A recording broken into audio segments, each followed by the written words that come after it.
오늘 우리가 읽었던 이 본문 말씀은 지난 주일 말씀에 이어서 예루살렘 성벽 재건 과정 중에 있었던 일들을 기록하고 있습니다.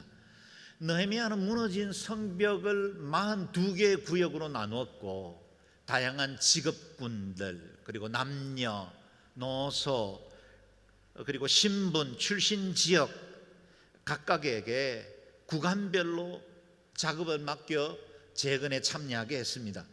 오랫동안 폐허 상태로 방치되었던 예루살렘이 모처럼 새로운 기운으로, 새 생명의 열정으로, 기대감으로 꿈틀거렸을 겁니다.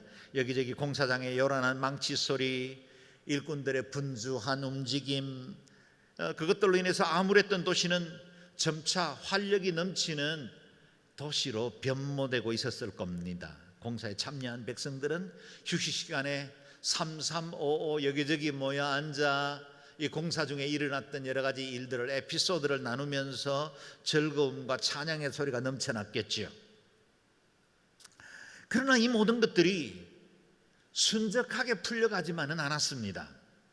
반대하고 조롱하는 자들이 있었고, 성벽 공사를 중단시키려는 악한 반대자들의 음모도 있었습니다. 그 때문에 백성들은 오롯이 공사에만 집중할 수가 없었고, 반대자들로부터 성벽과 가족을 지켜야 하는 이중 부담을 안고 공사에 참여해야만 했습니다. 오늘 본문을 읽다 보면 예전에 오늘 본문 상황과 정말 닮은 우리나라의 건전가요, 군가 하나가 떠오릅니다. 기억하실지 모르겠습니다. 향토 방위의 노래다는 건데요, 흑백 영상과 함께 옛날 추억에 잠깐 젖어 들어보는 건 어떨까 싶습니다. 1절만 같이 한번 보시죠. 군간가 그런 생각이 들지만, 이 노랫말을 지은 사람이 이 느헤미야의 상황을 알았을까? 그건 모르겠어요. 그러나 느헤미야서에 일어났던 일들을 너무나 노랫말로 잘 표현했다는 생각이 듭니다. 한 손에 망치 들고 건설하면서 한 손에 총칼 들고 나가 싸우자. 당시에는 경제 개발과 반공이라는 두 개의 이슈가 우리나라, 우리 민족에게는 가장 중요한 것이었기 때문에 이 노랫말은 그 시대를 잘 반영하는 예비군들의 군가가 되었습니다. 이 노랫말이 예나 지금이나 이 땅 가운데 살아가는 그리스도인 된 저와 여러분에게도 여전히 일하며 싸우고, 싸우며 일해야 하는 이중적 부담을 가지고 있는 것임에 틀림이 없습니다. 하나님께서 오늘 본문을 통해 현대를 살아가고 있는 우리에게 어떻게 말씀하는지를 귀 기울여 보십시다. 성벽 재건을 시작한 느헤미야와 유대 백성들에게 어떤 방해가 있었는지 살펴봅니다. 먼저 1절에서 3절을 자막을 통해서 같이 읽어보겠습니다. 시작. 산발랏은 우리가 성벽을 쌓는다는 말을 듣고 분노하고 몹시 분개했습니다. 그는 유다 사람들을 조롱하며 그의 동료들과 사마리아 군대 앞에서 빈정거리며 말했습니다. 저 유다 사람 약골들이 무엇을 하려는 것이냐? 그 성벽을 복원하겠다는 것이냐? 제사를 드리겠다는 것이냐? 하루 만에 공사를 끝내겠다는 것이냐? 타버린 돌들이 저 흙무더기 속에서 원상복구하겠단 말이냐? 그 곁에 있던 암몬 사람 도비아가 맞장구 치며 말했습니다.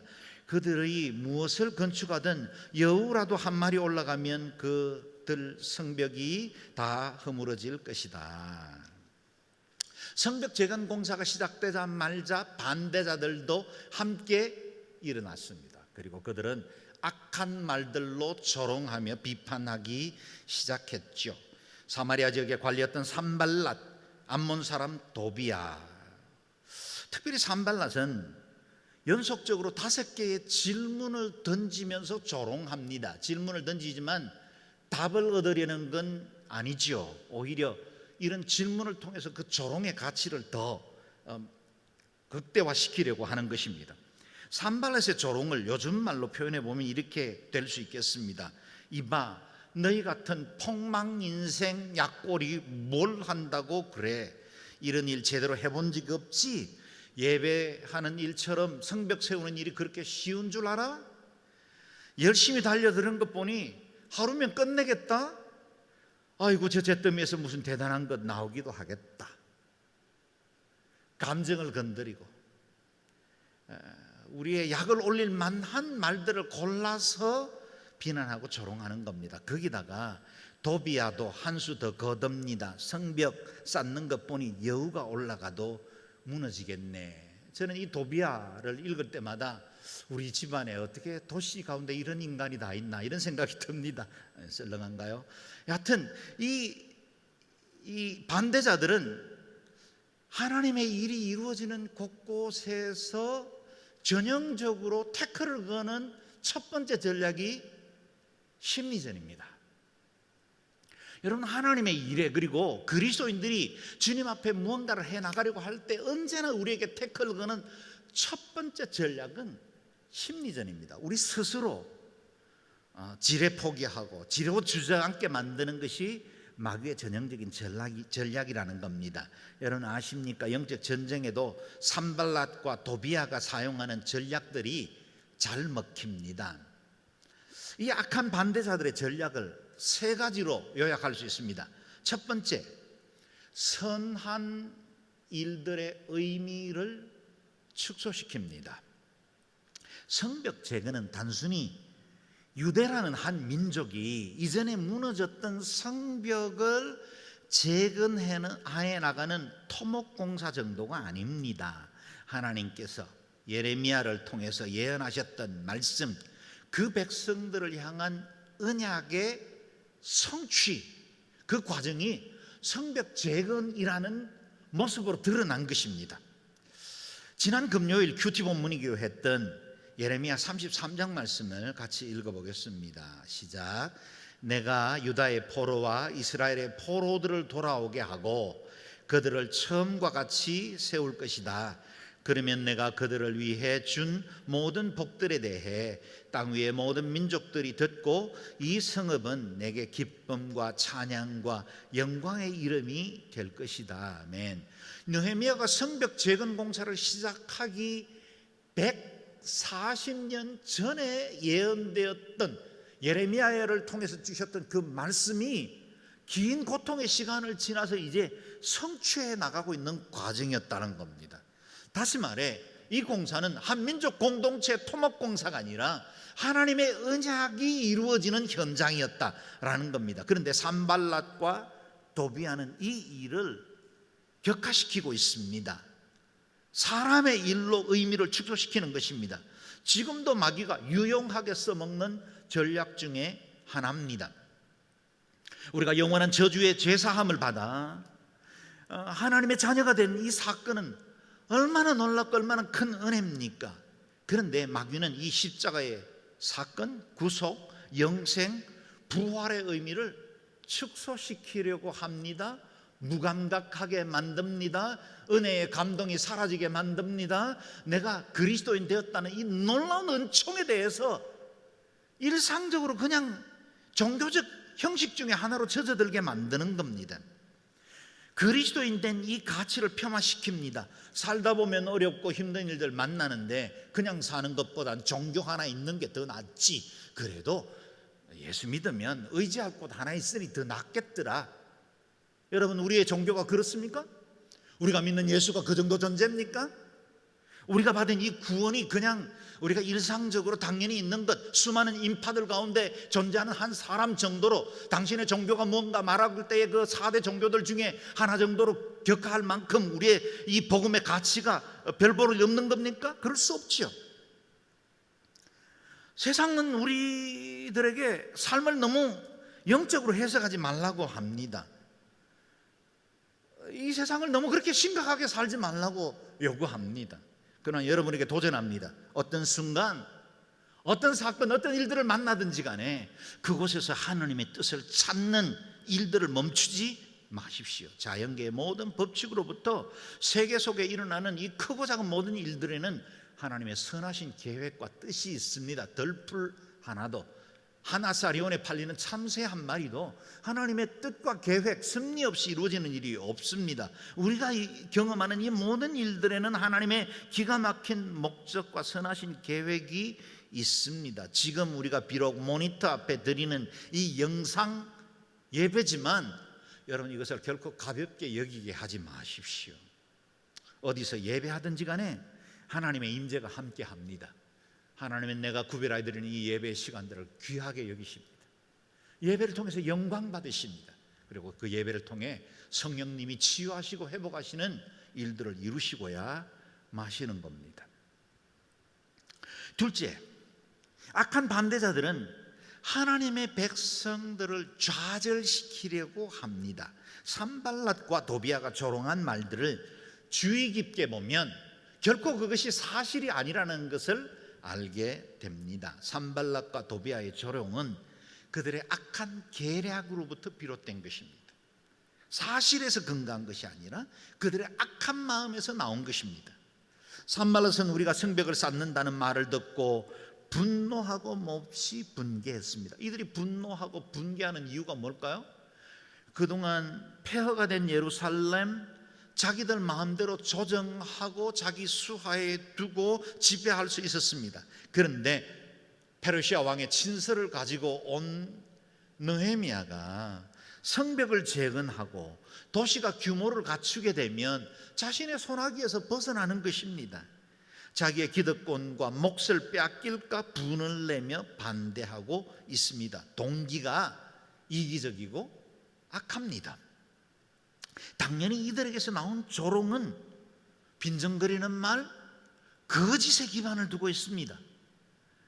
마귀는 사람들이 예수 믿어 구원받는 걸 싫어하기 때문에 어떤 형태든지 간에 그들이 예수 믿는 길을 가지 못하도록 방해하고 곡해하고 거짓으로 사람들의 마음을 미혹합니다.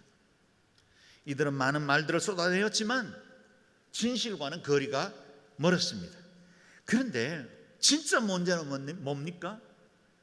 예수쟁이들이 하나님을 믿는 이 백성들이 그 악한 자들의 소리에 귀를 기울이는 게 문제입니다.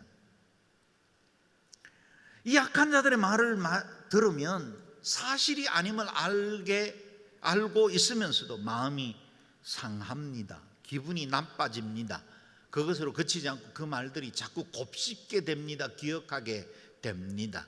긍정적인 말보다 언제나 부정적인 말들이 더 날카롭게 우리의 마음속에 깊이 박히게 되는 겁니다. 우리가 삶을 살아가는 동안 일상생활에서 수많은 칭찬의 말을 듣다가 어느 누가 한 사람의 부정적이고 나를 악평하는 말 들으면 그거 더 오래 남잖아요. 나를 칭찬하고 나를 좋아하는 사람들이 훨씬 더 많은데 나에 대해서 악담하는 한 사람 때문에 우리는 내 인생이 마치 무너진 것처럼 열등감에 빠지기도 하고 내 인생이 실패한 것처럼 우울하고 좌절감에 빠질 때가 많다는 겁니다. 부정적인 말은 거머리같이 우리 몸에 딱 달라붙어서 내 열정과 의욕과 긍정적인 생각들의 피를 빨아먹습니다. 여러분, 이전에 어떤 사람들로부터 어떤 비판과 어떤 모욕을 들었든지 간에 사실에 기반해서 하나님의 말씀과 그 뜻의 기준에서 여러분 이 모든 문제들을 극복할 수 있기를 바랍니다. 선한 마음으로 봉사하려고 시작했다가 어떤 부정적인 말들에 묶여 좌절하고 포기해버린 경우가 있습니까? 거기에서 포기하고 접으면 누가 기뻐합니까?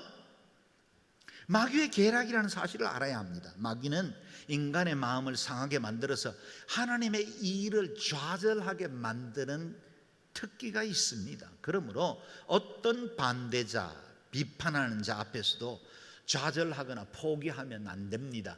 2차 세계대전 중에 영국이 독일의 그 공습에 의해서 철저하게 파괴되고 무너질 그때 처칠 수상이 외쳤던 그 말을 오늘 우리 믿음의 사람들에게도 동일하게 외쳐야 합니다.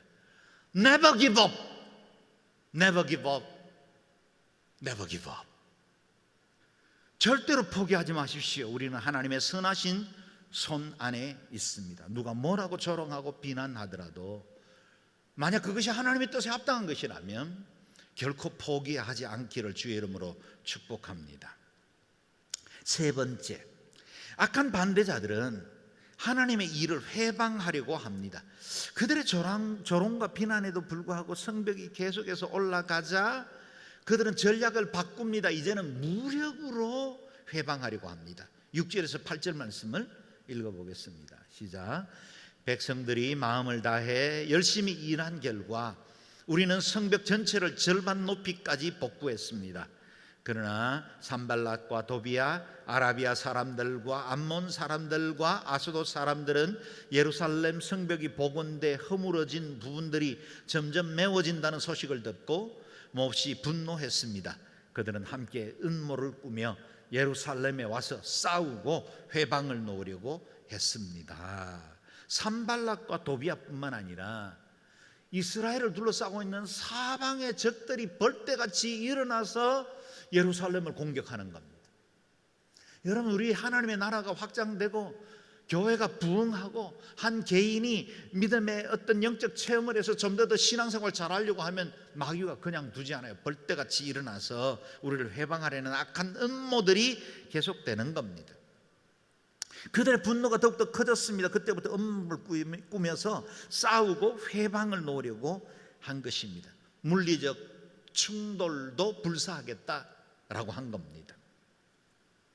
마귀는 에덴 동산 이후부터 지금까지 지속적으로 하나님의 나라, 하나님의 일을 회방해 왔습니다. 우리 예수님께서 공생애를 사시는 동안에도 얼마나 많은 비판과 반대에 직면해야만 했습니까? 백성들을 미혹하는 자라고 조롱했고 율법을 파괴하고 신성 모독을 일삼는 자라 하였습니다. 세리와 죄인들의 친구라고 빈정거렸고 십자가에서 내려와 보라고 조롱합니다. 결국 하나님의 아들을 십자가에 못 박는 악까지 저지릅니다. 뿐만 아니라 주님의 제자들이 사도행전을 이어갈 때도 수많은 권세자들과 권력을 가지고 있는 자들을 통해서 하나님의 복음을 회방합니다. 감옥에 가두고 심지어 죽이기까지도 했습니다. 여러분, 놀랍지 않습니까? 하늘과 땅의 권세를 가지신 그 하나님의 나라가 확장되는 길에 방해자들이 여전히 활동하고 있다니요, 이해 안 될 때도 있습니다. 그러나 보십시오. 느헤미야와 유다 백성들이 페르시아의 황제의 직서를 들고 성벽 재건을 하는데도 주변 반대자들은 있었다라는 겁니다. 우리가 하나님의 은혜 아래 있고 주님의 나라 위하여서 헌신했지만 우리의 믿음의 삶을 조랑하고 회방하는 자들은 여전히 계속될 겁니다. 하나님께서 세상을 운행하시지만 여전히 이 땅의 산발랏과 도비야 같은 악한 자들이 하나님의 나라를 회방하고 조롱하며 복음 사역을 넘어뜨리려고 합니다. 오늘날의 산발랏은 저기 멀리 있는 것이 아닙니다. 언론 가운데도 있고 세상에 악한 법을 제정하려는 정치가들 가운데도 있고 나라와 민족을 음해하고 분열시키려는 악한 자들도 있습니다. 뿐만 아니라 그 산발랏이 저와 여러분의 마음 안에도 들어와서 시기하고 편가르고 못된 마음 심고 음란에 빠지게 하고 안일 중에 하나님 앞에 예배하는 것조차도 하지 못하도록 만들어버린다는 겁니다. 우리의 신앙 공동체를 이루고 있는 이 성도들 주변에 여전히 산발랏은 기웃거리며 우리를 넘어뜨리려고 합니다. 여전히 도비야는 저와 여러분 곁에서 온전한 예배자가 되지 못하도록 회방하고 조롱합니다. 그러므로 누구나 예외 없이 늘 겸비해서 철저히 자복하고 하나님의 뜻 앞에 자신을 복종시켜야만 온전한 하나님의 사람으로 살아갈 수 있습니다. 그렇다면 느헤미야는 어떻게 이 악한 자들의 이 반대와 조롱을 이겨냈습니까? 그리고 그들을 대하여 어떻게 승리를 얻었습니까? 오늘 우리가 배우고 싶은 부분들입니다. 느헤미야를 통해 악한 반대자들에 대하여 승리하는 4가지 비결, 그걸 오늘 말씀을 통해서 배워보려고 합니다. 첫 번째, 느헤미야가 취한 방법은 침묵과 기도였습니다. 4절 5절 말씀을 다시 한번 읽어볼까요? 시작. 우리 하나님이여 우리의 기도를 들으소서. 우리가 멸시를 당하고 있습니다. 그들이 하는 욕이 그들에게 되돌아가게 하소서. 그들이 포로가 돼 남의 땅으로 끌려가게 하소서. 그들의 죄악을 덮지 마시고 그들의 죄를 주 앞에서 지우지 마소서. 그들은 우리 앞에서 주의 얼굴에 욕설을 퍼부었습니다. 느헤미야는 산발랏과 도비야, 그들을 공격하고 음해하고 조롱하는 자들에게는 침묵으로 대했습니다. 뜻밖이지 않습니까? 실제로 그들을 공격하던 자들에게 페르시아 황제의 직서를 가지고 있던 느헤미야가 직접적으로 대항하지 않고 그들에게는 아예 침묵으로 대합니다. 우리는 누군가에게 비난받고 억울한 일 당하면 그들에게 그 이상으로 갚아주고 싶어 하죠. 그래서 내가 마음 고통하고 잠 못 이루었던 것 이상으로 그들도 정말 수모를 당하고 고통당하기를 우리는 원할 때가 많습니다. 그러나 느헤미야는 그들에게 맞서지 않고 오히려 하늘의 하나님께 기도하기로 결정했습니다. 그들의 비난과 조롱은 결국 느헤미야의 기도말 끝에 언급이 되었듯이 주의 얼굴에 욕설을 퍼붓는 것이었기 때문에, 이것이 그냥 단순히 느헤미야나 아니면 유다 백성들을 조롱하는 것이 아니라 하나님의 뜻과 그 하나님의 선하신 계획을 회방하는 것이었기 때문에 느헤미야는 그들이 아니라 오히려 하나님께 기도하기로 결정했습니다. 이 느헤미야의 기도문을 보면 오늘날 우리가 이렇게 기도해도 괜찮나 싶을 만큼 저주를 퍼붓고 있습니다. 그들이 욕한 대로 갚아주십시오. 그들도 우리처럼 포로가 되어 수치와 고통을 당하게 하소서. 이걸 누가 그들에게 했나요? 아니요, 하나님께만 기도한 것입니다. 이런 기도 드려도 괜찮습니까? 네, 괜찮습니다. 하나님 앞에는 어떤 말들, 우리의 어떤 상한 감정을 가지고 나아가도 하나님은 다 우리의 기도를 받으십니다. 우리가 어떤 한 사람에게 내 감정 상한 것들을 쏟아 부어버리면 속은 얼마간 좀 시원해질지 모르겠지만 이후에 관계는 더 악화되고 내게도 자괴감이 들고 또 다른 원한을 불러일으키기도 합니다. 정작 내게도 깊은 후회와 아픔의 상처로 남기가 쉽습니다. 그런데요, 이 똑같은 말들을 하나님께 쏟아부으면 그때부터는 내 문제가 아니라 하나님의 문제가 돼요.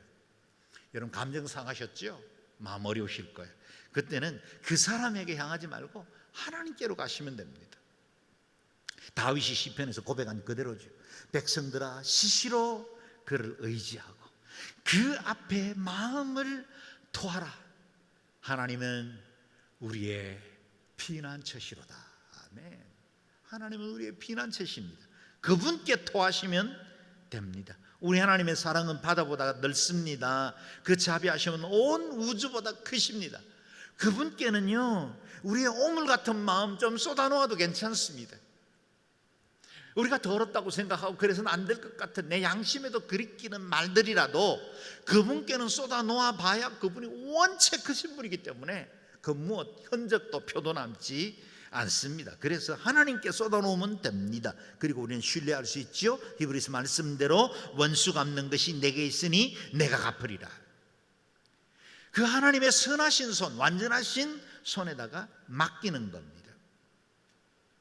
우리가 원수를 축복할 때 원수의 머리 위에 숯불을 쌓아 놓으시는 분, 그 심판의 주님, 공의로우신 하나님, 그분을 신뢰하십시오. 정리해 볼까요?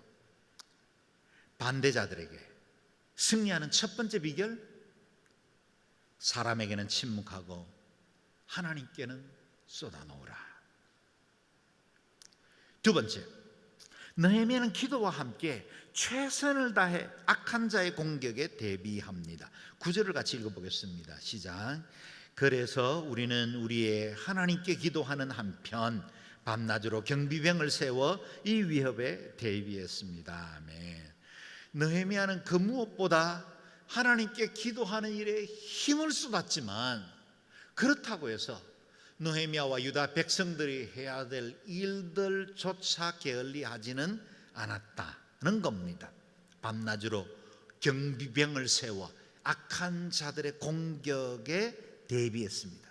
13절에는 보면 반대자들이 잘 보이는 곳에 병력을 배치해서 사전 예방합니다. 무력 시위죠. 13절 보십시오. 그래서 나는 사람들을 가문별로 칼과 창과 활로 무장시켜 성벽 뒤 낮고 넓게 펼쳐진 곳에 배치했습니다.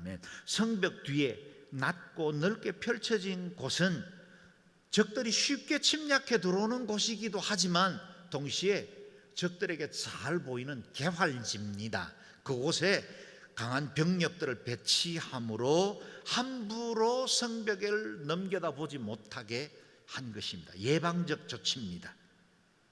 우리나라도 지속적으로 국방력을 강화하는 이유가 뭡니까? 왜 한 번씩 북쪽에 위협이 있을 때 미군 부대, 항공모함들이 이 동해상에 떠오를까요? 이를 통해서 최첨단의 무기와 월등한 화력을 보여주므로 북쪽의 오판, 야심을 아예 갖지 못하도록 제어하는 것입니다. 또한 건축에 종사하면서 방어에도 힘을 쏟게 했습니다. 16절에서 18절 말씀을 읽겠습니다. 시작. 그날부터 내 부하들의 절반은 그 일을 계속하고 나머지 절반은 갑옷을 입고 창과 방패와 활로 무장을 했습니다. 그리고 관리들은 유다의 모든 백성들이 뒤에 진을 쳤습니다. 건축 자재를 실어 나르는 사람들은 한 손으로는 일을 하고 다른 한 손으로는 무기를 들었습니다. 그리고 성벽을 쌓는 사람들도 각자 칼을 허리에 차고 일했습니다. 다만 나팔 부는 사람만 나와 함께 있었습니다. 말 그대로 일하며 싸우며 일했던 겁니다.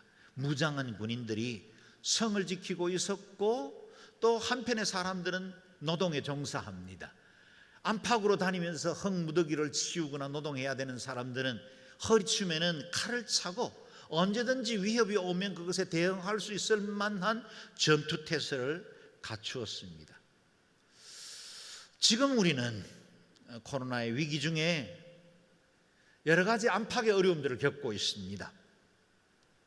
하나님을 의지하고 기도해야 합니다. 동시에 우리가 해야 할 방역 지침에 최선을 다해야 하기도 합니다. 경제적으로도 위기를 만났습니다. 우리가 하나님의 도우심을 구하면서 한편 조금이라도 여유 있는 사람들이 서로 나누고 베풀므로 이 위기를 함께 극복하는 지혜를 가져야 합니다. 다시 정리합니다. 두 번째 비결입니다. 모든 것을 하나님께 기도로 아뢰되 내가 할 수 있는 최선을 다하라. 셋째, 느헤미야는 백성들이 환경을 보지 않고 하나님을 의지하게 이끌어갑니다. 먼저 10절에서 12절 말씀을 읽겠습니다. 시작. 그런데 유다에 있는 사람들은 할 일은 아직 산더미 같은데 일꾼들의 힘이 다 빠져버려 우리가 성벽을 쌓을 수가 없다라고 불평했습니다. 또 우리의 원수들은 그들이 알아채기 전에 우리가 그들 가운데 들어가서 그들을 죽이고 그 일을 중단시켜야겠다라고 말했습니다. 그들 가까이에 사는 유다 사람들도 우리에게 와서 그들이 사방에서 우리를 치려한다고 10번씩이나 말했습니다. 아멘. 이 말씀을 보면 예루살렘 성벽 공사의 가장 큰 위협은 산발랏과 도비아나 주변에 있는 여러 민족들이 공격해서 쳐들어오는 것들이 아니었습니다. 백성들의 내면 안에 있는 불안, 좌절, 무기력이었다라는 겁니다. 유다 백성들 내부에서 불평이 설금설금 올라오고 있었습니다.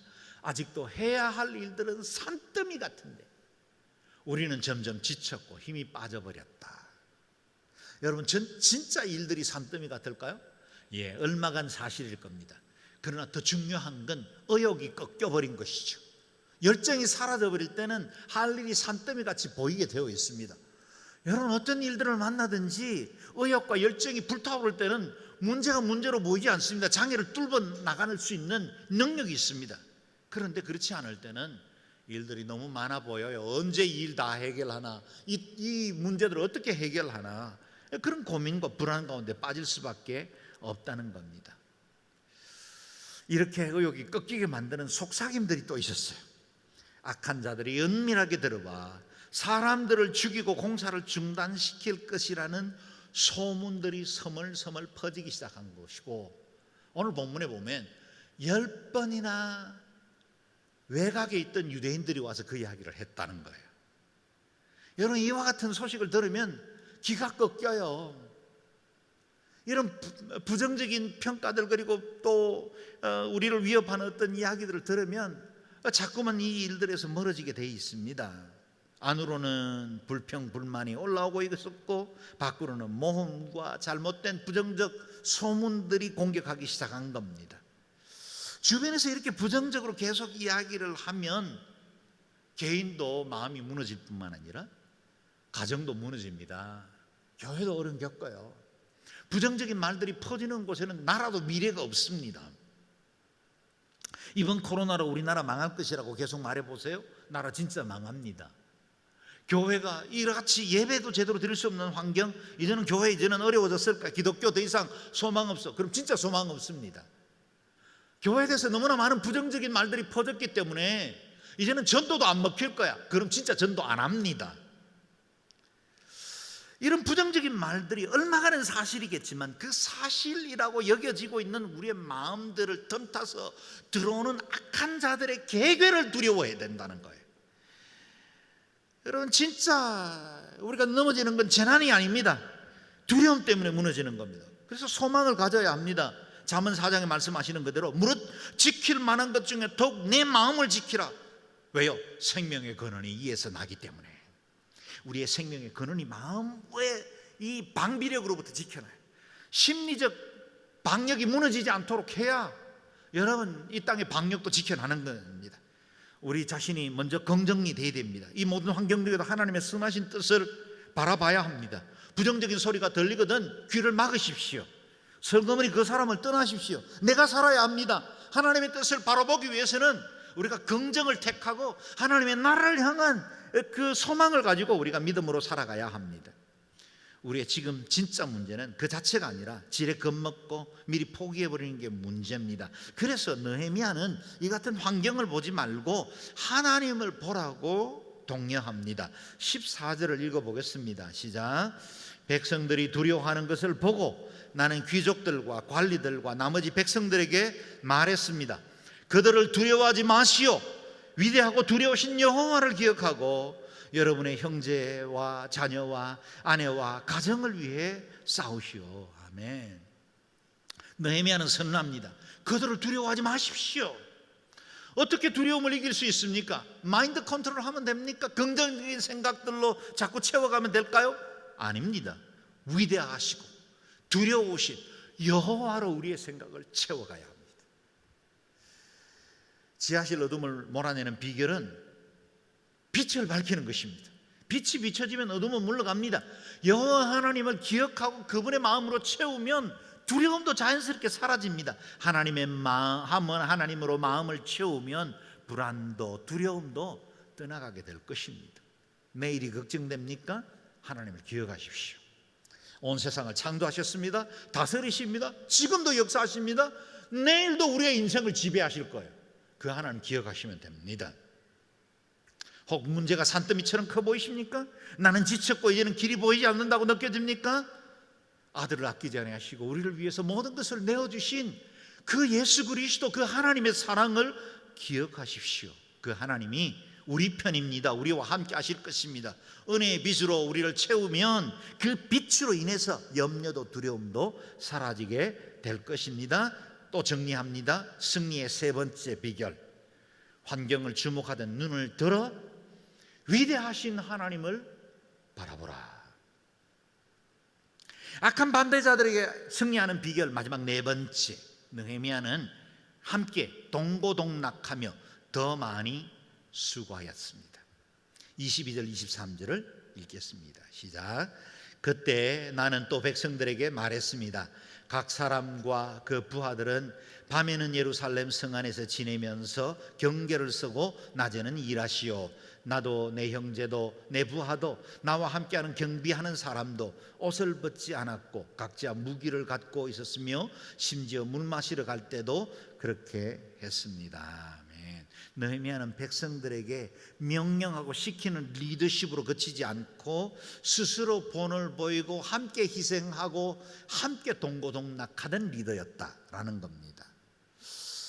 백성들이 출입하는 중간에 공격을 받을 수 있으니까 저녁 시간에는 그 일하는 모든 공사에 참여한 이들이 성 안에 머물게 했고 느헤미야 그 자신도 성 안에 그들과 함께 머물렀습니다. 뿐만 아니라 밤에 잘 때도 옷을 벗지 않고 잡니다. 마치 군대의 5분 대기조처럼 어떤 상황, 어떤 위급한 일들이 일어나든지 간에 즉각적으로 대처할 수 있도록 잠자리에서도 옷을 벗지 않고 잠을 잤다는 겁니다. 본을 보인 것입니다.